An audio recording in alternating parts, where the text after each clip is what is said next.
జయ శ్రీమన్నారాయణ. నేను మీ icon astrologer Gattupalli Suresh Babu. మనకి ఈరోజు ఒక చిన్న విషయం మాట్లాడాలని చెప్పేసి వచ్చాను. అయితే ముఖ్యంగా ప్రతి ఒక్కరు కూడా గమనించవలసినటువంటి ఒక విషయం, గ్రహాల యొక్క స్థితిగతులు అవి మారుతూనే ఉంటాయి. ఎక్కడా కూడా గ్రహాలు అనేది ఆగిపోయి కానీ స్తంభించి కానీ ఉండవు. కాబట్టి గ్రహాలు స్థానాలు చలన చేస్తూ ఉంటాయి. వాటి పరిధిలో అవి వాటి కాలక్రమేణాగా ఏ టైంలో ఏ సమయంలో ఏ గ్రహం ఏ స్థానంలోకి వెళ్ళాలో ఆటోమేటిక్గా వెళ్తూ ఉంటుంది. దాన్ని మార్చేటువంటి యుక్తి కానీ దాన్ని మార్చేటువంటి శక్తి కానీ అయితే ఆస్ట్రాలజర్స్ దగ్గర గానో గురువు దగ్గర గానో పీఠాధిపతి దగ్గర గానో ఎవరి దగ్గర కూడా లేదు. ఆ గ్రహాల యొక్క మార్పు వలన మన మానవాళిలో కొంతమేర మార్పులు అయితే సహజంగా వస్తూ ఉంటాయి. ప్రకృతిలో మార్పులు అనేది గ్రహాల యొక్క స్థితిగతుల వలన వస్తూ ఉంటాయి.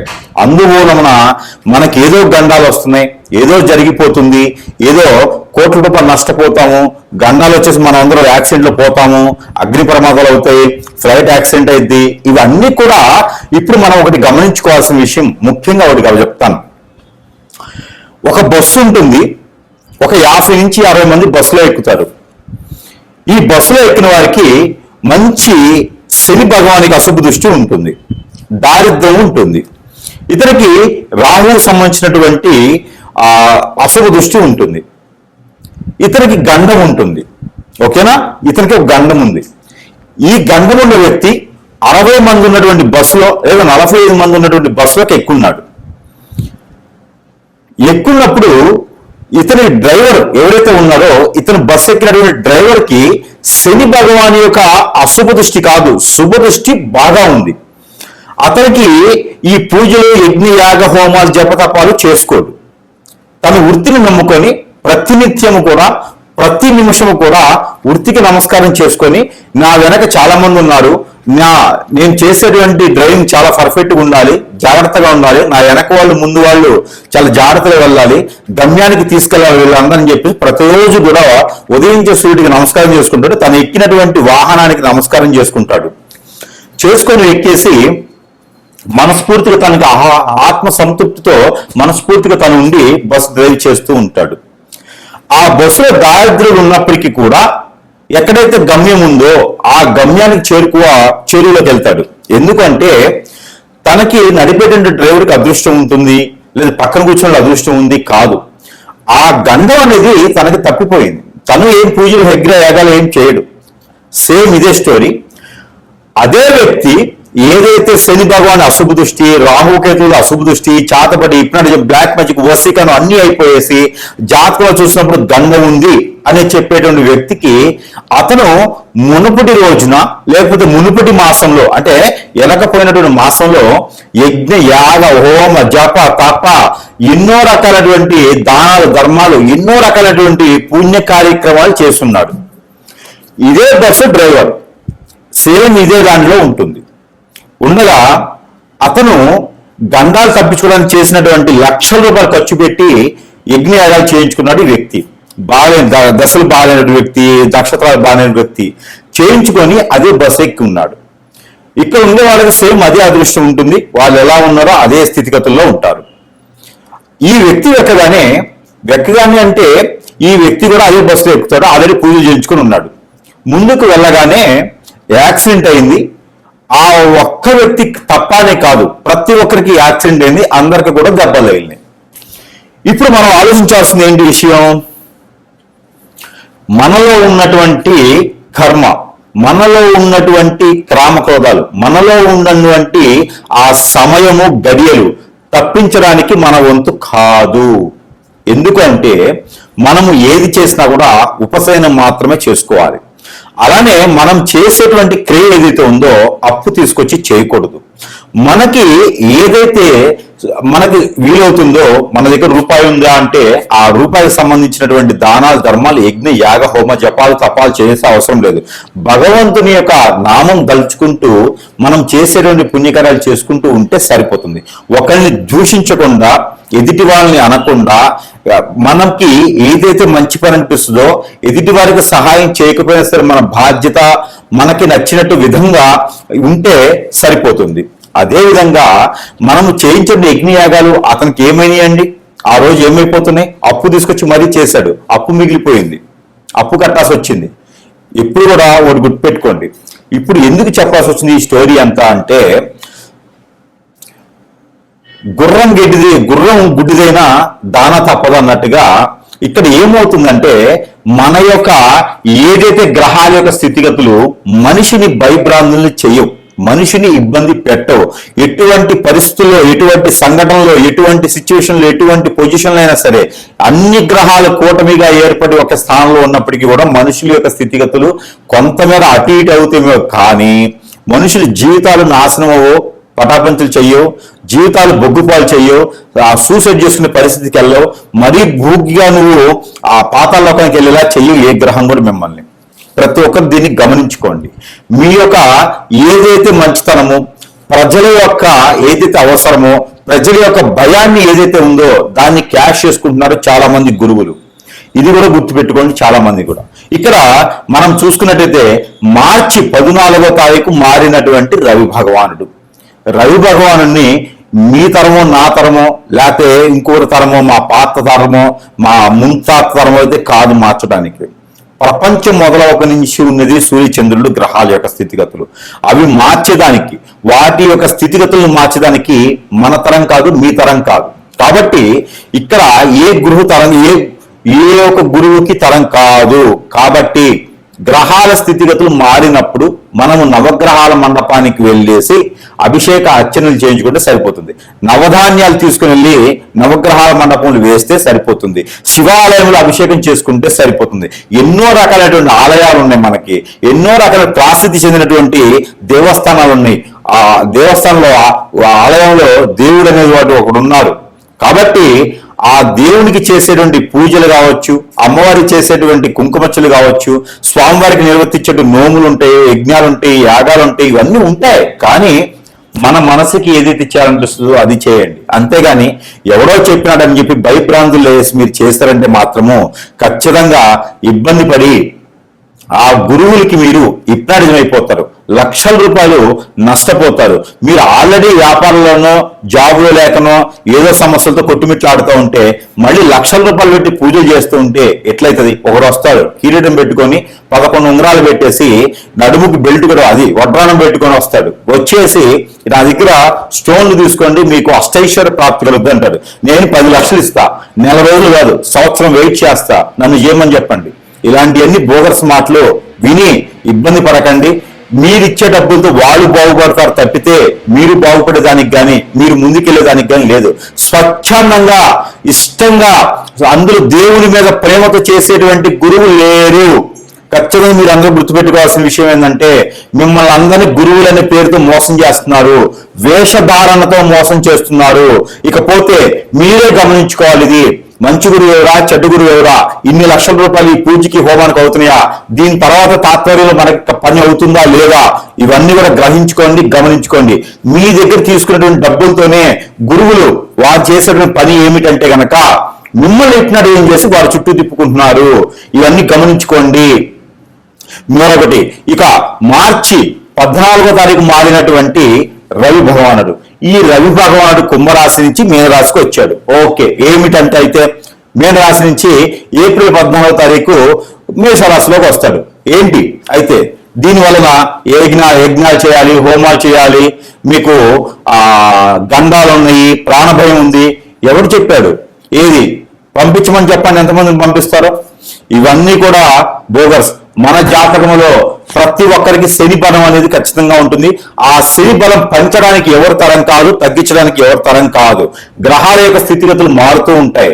అవి మారినప్పుడు శనీశ్వరుడి దగ్గరికి వెళ్ళేసి తైలాభిషేకం చేసుకోండి, సరిపోతుంది. అంతేగానక ఏదైనా మీరు దానం చేసేయండి, సరిపోతుంది. 10 మందికి అన్నం పెట్టండి, సరిపోతుంది. పేదవాళ్ళకి, పేద విద్యార్థులకి, వికలాంగులకి, అంగవైకల్యులకి, అలానే వృద్ధులకి ఎంతో మందికి ఉన్నారు, వారికి మంచి చేయండి. ఆరోగ్యం బాగాలేక ఎంతో మంది ఆన్లైన్ డబ్బులు లేక ఉండిపోయి ఉన్నారు, మరణించే వాళ్ళు ఉన్నారు, వారికి దానం చేయండి. అన్నదానం చేయండి, వస్త్రదానం చేయండి, అలానే మీరు ప్రాణదానం చేయండి, విద్య దానం చేయండి. అంతేగాని బోగస్ మాటలు చెప్పేటువంటి గురువుల్ని ఎప్పుడు కూడా మీరు నమ్మకండి. గురువుకి కాలికి నమస్కారం చేయకండి, గురువుకి పాదసేవ చేయకండి, గురువుకి పాదాలకు అభిషేకాలు చేయకండి. అది పాపం మనం కూడా చుట్టుకున్నటువంటిది. వాళ్ళు చేసేటువంటి ప్రతి కర్మకి, వారు చేసేటువంటి ప్రతి కర్మైనటువంటి విషయాలకి మనం పాపాలు కట్టుకోవాల్సి వస్తుంది. కాబట్టి మీరు అందరూ కూడా గురువుని ఇష్టపడండి, గురువు దగ్గరికి వెళ్ళండి. అంతేగానక మీకు ఇష్టం ఉంటే వెళ్ళండి, కానీ గురువులకి ఏ మాత్రం సేవ చేసినా కూడా ఆ పాపాలు, ఆ కర్మలు మనం చుట్టుకోవాల్సి వస్తుంది. దయచేసి అలాంటి చేయకండి. ఇకపోతే మార్చి 14వ తారీఖు మారినటువంటి రవి భగవానుడు, దాని వలన ఏదో శని భగవానుడు అష్టదిగ్బంధన అయిపోయినాడు, కదలకుండా అయిపోయినాడు అంటే ముందు నువ్వు బతకరు అయ్యా. అష్టదిగ్బంధనలు అయ్యి, కదలకుండా అయ్యి, ఆ తాళచలనం లేకుండా పోతే ముందు నువ్వు బతకాలి కదా. అసలు నీ బాడీలో శని ఉందో చూసుకో, అసలు నీ ఆయుష్ ఎక్కడ వరకు ఉందో చూసుకోలేదయ్యా. ముందు ఏ గురువుకి అని చెప్తున్నానో వార్నింగ్ ఇస్తున్నాను. ఇది జాగ్రత్తగా లేకపోతే మాత్రం ఖచ్చితంగా మిమ్మల్ని అందరూ మాత్రం ఏకి పాడేయడానికి కాదు, రోడ్డు మీద పెట్టి ఉడియడానికి కూడా సిద్ధంగా ఉంటాను నేను. ప్రతి ఒక్క గురువు గారు వార్నింగ్ పెట్టుకోవాలి. ఇది తర్వాత ఇంకో విషయం ఏంటంటే కనుక శని భగవానుడు ఏమవుతుందయ్యా, ఏదో చెప్తున్నారు, శని భగవానికి ఏమవుతుంది, ప్రాబ్లం ఏంది, ఈ సమస్య ఏమవుతుంది, మీకేమవుతుంది? శని భగవాన్ని మోసుకొచ్చి తీసుకొచ్చేవన్నా మళ్ళీ ఇంకో రాశి తీసుకొస్తారా? లేనప్పుడు ఎందుకయ్యా మీకు ఇవన్నీను? మీరు సంపాదించడానికి వేసేటువంటి వేషాలు ఇవన్నీను, నడుముకు అడ్డాలు పెట్టుకొని, ఎంట్రుకల తాళ్ళు పెట్టుకొని, త్రిశూలం పెట్టుకొని శివుళ్ళు అవ్వరు. ఓకేనా? తలపాగా పెట్టుకోగానే లేదా తలకి ముడేసుకోగానే మీరు సాధువులు అవ్వరు. కాబట్టి మీరు చేసే అన్ని తెలుసు. ప్రతి ఒక్కరు మాత్రం చెంటాడేస్తాను సమస్యలు అందులోను. ప్రజలకి మోసం జరిగితే మాత్రం ఒప్పుకునే ప్రసక్తి లేదు అందులోను. మరొక విషయం ప్రజలు గుర్తుపెట్టుకోండి, ఇలాంటి బోగస మాటలు విని హోమాలు, యజ్ఞాలు, యాగాలని చెప్పి వెళ్ళి డబ్బులు పాడు చేస్తున్నట్టు మాత్రము మిమ్మల్ని కాపాడే నాదుడు ఎవ్వడూ లేడు. శివుడి దగ్గరికి కాదు, మళ్ళీ ఆ శివుడి దగ్గరికే వెళ్ళాలి మీరు ప్రార్థన చేసుకుంటూ. మనకి శక్తి పీఠాలు, అలానే మనకి అష్టదిశ శక్తిపీఠాలు, అలానే మనకి ఎన్నో రకాలైనటువంటి దేవాలయాలు ఉన్నాయి. వాటన్నిటి దగ్గరికి వెళ్ళి పూజలు చేసుకోండి.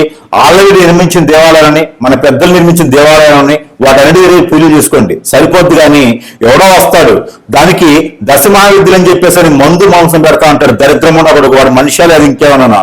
వీళ్ళని గురువులుగా చెప్పుకోవాలి మనము. వీళ్ళని పూజించడం మళ్ళీ నేను మాట్లాడాల్సి వస్తాను ప్రజలకు. మళ్ళీను అందరూ కూడా చాలా జాగ్రత్తగా ఉండండి.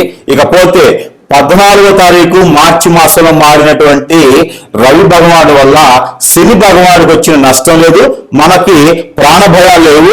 ఆ శని వల్ల మనకేదో అయిపోతుంది అని కాదు. ఇలాంటి దరిద్రం ఉండకూడదు చెప్పుకునే గురువులు చేసేటువంటి పనికి, లేదంటే మన మీద వ్యసనంతో, రందితో, కుళ్ళుతో, కుతంత్రంతో మనం ఎదుగుతున్నామని ఇష్టం లేకుండా చేసేటువంటి హిప్నాటిజం, బ్లాక్ మ్యాజిక్, వశీకరణ, బాణముఖి, భానుమతి, యక్షిణి విద్యలు ఉంటాయి. ఇవి శని భగవానుడితో, రవి భగవానుడితో, లేకపోతే శుక్రుడితో, బుధుడితో, గురువుతో సంబంధం లేదు. దరిద్రం ఉండా కొడుకులే చేస్తారు, అలాంటి వారు చేపిస్తారు. మన ఎదుగుదల ఇష్టం లేకుండా మనం హఠాత్తుకుపోవాలి, మనం నాశనం అవ్వాలి, మనం అష్టదిబ్బత పాలవ్వాలి, మనం ఏ పని చేసినా ముందుకు వెళ్ళకూడదని చెప్పి చేపించేటువంటి వారు, చేసేటువంటి వారు, వారి వల్లనే మనం నష్టపోతున్నాము. వాటికి విరుగుగా మనం మంచి గురువు దగ్గరికి వెళ్తే వారికి సరైనటువంటి రీతిలో మనకి జరిగినటువంటి నష్టానికి ఆ సరైనటువంటి పద్ధతిలో చేసేటువంటి విధానం ఉంటుంది. ఇది అందరూ గమనించుకోవాలి సుమి. అంతే గనక ₹1,00,000 పెట్టి యజ్ఞయాగాలు, ₹1,00,000 పెట్టి కామాఖ్య దగ్గర పూజలు చేయించకూడదు. ఏదైనా ప్రేమ పూర్తిగా వెళ్ళి చేయించుకోండి. అంతే గనక ఏదో గురువు చెప్పాడని హోమాలు చేయించడం కానీ, యజ్ఞాలు చేయించడం చేయకండి. దానివల్ల మీకు సరిగా చేసే నాదుడు లేడు. దానివల్ల చెప్తా ఉన్నాను, హోమాలకి నేను వ్యతిరేకం కాదు, కానీ సరిగా చేసే నాదుడు లేడు. కాబట్టి ఎవరు సరైన గురువు, ఎవరిని ఎంచుకోవాలి అని చెప్పేసి ఖచ్చితంగా మీరు దాన్ని చూసుకోండి. ప్రతి గురువు ఇప్పుడు ఏం చేస్తున్నారు ఈ రోజుల్లో గమనించుకుంటూ ఉండండి. ఇంకా చాలా ఉన్నాయి వెనక, అవన్నీ కూడా ఒకటోటిగా వస్తాయి బయటికి. ఎవడెవడు ఎక్కడ చేస్తాడో తెలుస్తుంది, అన్ని కూడా బయటకు వస్తాయి. కాబట్టి ప్రజలు అప్రమత్తంగా ఉండండి, జాగ్రత్తగా ఉండండి. ఈ తాలిబాన్స్ కన్నా కూడా చాపకన నీళ్ళ తయారయ్యారు గురువులు, డ్రగ్స్ కన్నా కూడా ఘోరంగా తయారయ్యారు వారు నిజం. కాబట్టి ప్రజలు అప్రమత్తంగా ఉండండి. ఇక్కడ కుంభరాశిలో ఉండేటప్పటి గ్రహాలు కావచ్చు, రాహుతో ఉన్నటువంటి బుధుడు కావచ్చు, చంద్రుడు కావచ్చు, ఎవరున్నవారు మీకు ఒరిగే నష్టం లేదు, పోయే నష్టం లేదు. గ్రహాల వల్ల మీకు ఎప్పుడు కూడా ఏ ప్రాణ నష్టం కానీ, ఆస్తి నష్టం కానీ, అనుకో నష్టం కానీ, భార్య భర్త మధ్య దూరం కానీ, పిల్లల పెద్ద మధ్య దూరం కానీ, జాబ్ రాకపోవడం కానీ, ఇంకో సమస్య కానీ గ్రహాల యొక్క స్థితిగతుల వల్ల మీకు రావు రావు రావు. కాబట్టి మీరు అప్రమత్తంగా ఉండండి, గురువుల దగ్గర చాలా జాగ్రత్తగా ఉండండి. మీరు చేసేటువంటి ప్రతి క్రియ కూడా డబ్బులు పెట్టేసి లక్షల రూపాయలు వదిలించుకుని చేయకండి. ఆలయాలకు వెళ్ళండి, దేవస్థానానికి వెళ్ళండి, ప్రతినిత్యం దేవునికి కాపాడుకునేలా పూజించుకోండి, మీరు నమస్కారం చేసుకోండి, అర్చన అభిషేకాలు లాంటివి చేసుకోండి. ఇంకా కూడా కావాలంటే కూడా జపం చేసుకోండి. మీకు మీరుగా దేవస్థానంలోకి వెళ్ళి అమ్మవారికి, స్వామివారికి సమర్పించుకోండి ఏదైనా సరే. అలానే నవగ్రహాల చుట్టూ తిరగతండి. మీకు ఏ గ్రహ దోషం ఉన్నా పోతుంది, పటాపంచలైపోతుంది. అంతేగాని ఎక్కడో యజ్ఞాలు చేయించుకుంటే లక్షల రూపాయలు పెట్టి పోదు, కాదు, చేయదు. ప్రతి ఒక్కరు కూడా అప్రమత్తంగా అయితే ఉండాలని మనస్ఫూర్తిగా ఈ రోజు మీకు తెలియజేస్తున్నాను. దీన్ని కూడా తప్పు పెట్టాలంటే మాత్రం మీకన్నా దరిద్రులు ఇంకేం లేరని అర్థం. ఇది మనకి ద్వాదశ రాశిలో ఒకటి మిథున రాశి. మిథున రాశి వారికి శని భగవానుడికి ఏంటయ్యే సంబంధం? ఈ గురువులు ఏమేం చెప్తున్నారో కూడా అర్థం కావట్లేదు నాకు. ఎక్కడి నుంచి చదువుకున్నారో మీరంతా? ఏ స్కూల్ రా బాబు మీరుది? ఏ స్కూల్ చదువుకొచ్చారయ్యో బాబు మీరు? ఏదైనా తెలియకపోతే తెలుసుకోండి, తెలిస్తే మాట్లాడండి. ఎందుకు జనాన్ని భయభ్రాంతం చేస్తారని అర్థం కాదు. ఎవరైనా తెలియని గురువు అంటే రండిరా బాబు, చెప్తాను, నేను సమధిస్తాను, రండి.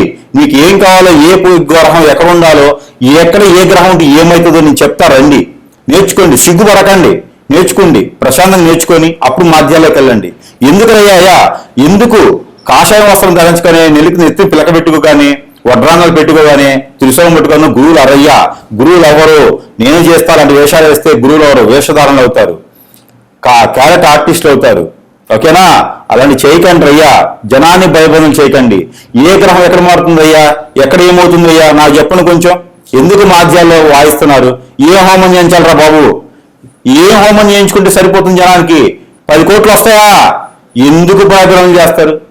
చేయకండి అయ్యా. అయితే ఇక్కడ మిథున రాశి, మిథున రాశి వారికి ఇక్కడ మీనరాశిలో శని భగవానుడు ఉంటే మిథున రాశి వారికి ఏమవుతుందండి? రవి భగవానుడు మార్చి 14వ తారీఖు మారాడు, కుంభరాశిలో నుంచి మీనరాశిలోకి వచ్చాడు. మీనరాశిలో ఆల్రెడీ శని ఉన్నాడు కదా, రవి వస్తున్నాడు పరుగుతుంది వెళ్ళిపోతాడా?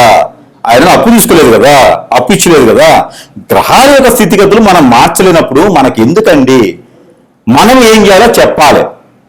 ప్రజలకి ఎంతవరకు ఉండాలంటే ఏ గ్రహం మారింది, దానివల్ల నా స్థితిగతులు ఏంటి, దీనికి దానం ఏంటి, ధర్మం ఏంటి, యజ్ఞం ఏంటి, యాగం ఏంటి, లేకపోతే ఏది చేస్తే ఏ సెట్ అవుద్ది. అంతేగాని నా దగ్గరకు వచ్చి పూజ చేయించాలి, నేనే హోమం చేయాలంటే నువ్వేవుడిరనయ్యా, ఎందుకు చేస్తారయ్యా? నీ దగ్గర ఏం చేయాలి? 1 కోటి రూపాయలు చేయాలి, నీకు లక్షల రూపాయలు నీకు ఇచ్చి చేస్తే వాళ్ళకి ఏం చేస్తున్నావు? నువ్వు అన్యాయం చేసి, అక్రమం చేసి ఇప్పుడు ఏం చేస్తున్నావు?